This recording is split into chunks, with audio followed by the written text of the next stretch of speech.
Chapter 3, Decisions. Elder Mahen Dilo. The Nivens have all agreed that indeed it was time to leave Nivedon. The general and his men knew that Nivens existed, there was no doubt about that. He would likely send a messenger to the Emperor, and the gods only know what the Emperor would do if he gets the confirmation that the grey men who attacked his palace were Nivens and that there were never any ghosts to begin with. Several Moonturns ago, the Emperor had ordered the complete eradication of the clan for no reason at all. At least, for no reason that was known to us. But who knows what he was actually thinking? He could attack us more swiftly this time around, now that he is not making any attempt at concealing his darker, more evil side. Salvatore could be right when he suggested going to Amare, but I have heard stories about that province as well. There is a new king, and if I am not mistaken, he was the one who led the army to Nivedon, a former general and an ever-loyal supporter of the Emperor, Ion Noto. Oh, he will be back to destroy us. My friends told me that everyone was in a rush. Not only the Akeens but those who fly and have 4 feet as well. The animals have become so wary about everything that is happening in Akea, and I have heard from them that everyone seems to be moving away from Karasthea, apparently after sensing some impending darkness that loomed over the province. On the other hand, I have also received word that there are many groups still en route to Karasthea. The Emperor himself came in his search for the last black dragon's egg. I wonder if Salvatore would ask the Nivens to veer away from Karasthea once he learns that the Emperor has focused his efforts on the province. It would be a slaughter, carnage that we could avoid, because the Nivens, even though trained to fight, are not ready to face the Emperor just yet. But in war, was anybody ever truly prepared? In an hour, the meeting would begin among the Niven elders. A decision has to be made. But where must we go? News has traveled far and wide that the Tree Runners have allied with the Emperor and that they were out there bringing havoc to any province they go to. It seems like there will be no place safe for us. For anyone. I hurried to the town hall, and I was surprised to find that Laren was already there. The blonde woman had lost significant weight since her husband's death. Her eyes had lost the innocence they once had, and now they reeked of something else, a quiet determination perhaps. When she glanced my way, she looked almost ready to fight. Her every movement seemed poised and prepared for battle. "You startled me, Elder," she said. "You are quite early, but I am glad to find you here," I said, finding myself a chair. "I worry about a lot of things. Is the world ending? And if it is, will I ever find my daughter again? Will I get to see her one more time before death takes its toll upon me?" Her eyes shimmered in the darkness, holding back tears as much as she could. "Indeed, these are dangerous times, but we must not lose hope. Peace will settle upon Akea eventually, but sadly, not without cost," I said, wondering to myself if part of that cost would be any one of our lives. But then again, I am already old, and so I am willing to pay the price if it is due. "Where must we go, Elder Mahen?" she asked. "I am torn between going where we can all be safe or going somewhere else where we can have the advantage to fight the Emperor. Is it even worth fighting if it means we would die anyway?" She continued, "If we overthrow the Emperor, what assurance do we get that the one replacing him is not going to be just as bad?" All these things keep running inside my head, so much so that I hardly get any sleep at all. And above all, I have a daughter to worry about as well. A tear slid down her cheek, and my heart broke upon seeing it. I kept thinking about my last conversation with my daughter, and it kills me that I could not even remember if I told her I love her, she sobbed. "As a parent, it is only right that you should worry," I began. "But your daughter has a good head on her shoulders. Not only did she manage to escape the Emperor once, but twice, she told me.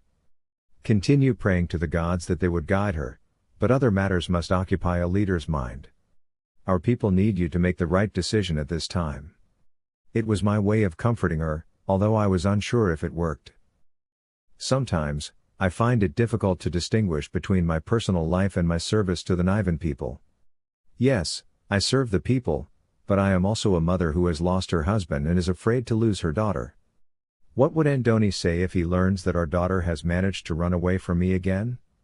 A wry smile touched her lips as her hand moved towards the corners of her eyes to wipe the tears. She sat a little straighter as though she was trying to draw more courage.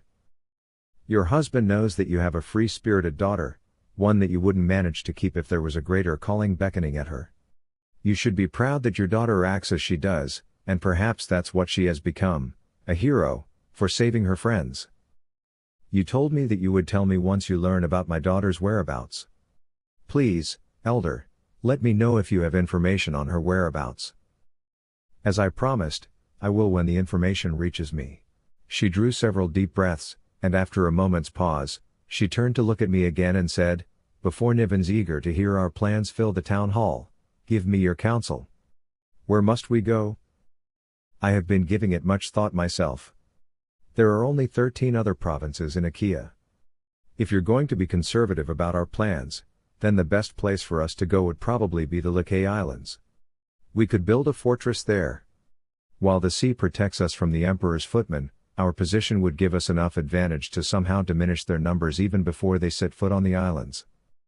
On the other hand, we can also opt to go where the fighting has already begun. If we come to their aid, we can rally the rebellion survivors to join our cause. There's Bulaknin and Kanela, although I doubt we would be able to sway Kanela. It is the capital, after all. Those who had been there long enough would always prefer to support whoever is sitting on the throne. I paused. Aside from that, there is also Amer and Karasthea, I said after some thought. I know nothing of war. This was what my husband did, and he was good at it while I stood by to support him, she said. Laren was not an emotional Niven, and it was difficult having to listen to her like this. It must be the time of the night that brings about this emotional side of her. She was surely missing her family so much, who could blame her when Andoni was snatched from her without as little as a goodbye, and her daughter was on a wild chase to save her friend, who has become the focus of the Emperor's wrath. There was some rustling, and we both turned around to find Salvatore entering the room.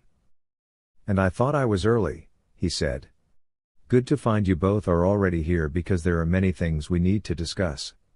I have learned that the Emperor is interested in finding the last great black egg. I do not worry too much though, that he would find it because from what I know, it is merely a tale. But this will give us an advantage.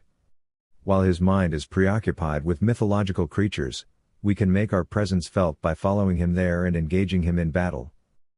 Laren opened her mouth to speak, but before a word could form, she closed it again. I have heard that news as well, but I am uncertain how to make good use of that information. What about the rest of the Nivens? I asked. I'm the chief, and the people will follow my orders knowing that I have their best interests in mind. I just wished to discuss this with you to hear your thoughts about it first. I am not even familiar with Karasthea, nor have I any knowledge about volcanoes. Are we truly ready to fight? Are Nivens trained enough to fight the Emperor's men? Laren asked. I would like to think that all these years in hiding were put to best use by training. Every day, Romeo and Andoni led the training of our men. When we fought the general's men not so long ago, our men displayed the courage I had always expected them to possess. You said yourself that we have no other option but to fight. I believe that, too, and with this belief comes the acceptance that we must be ready to die to reclaim our rightful place in Akean society as Nivens. We are as much a citizen as any Akean is. Laren and I remained silent. I believed in Salvatore's plan.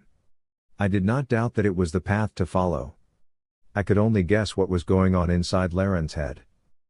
If you both agree with me, I shall propose this to everyone at the town hall. Ready yourself to answer questions once they start arriving. There will be much planning to do in such little time. You have my support, I said. Out of the corner of my eye, I saw Laren nodding as well.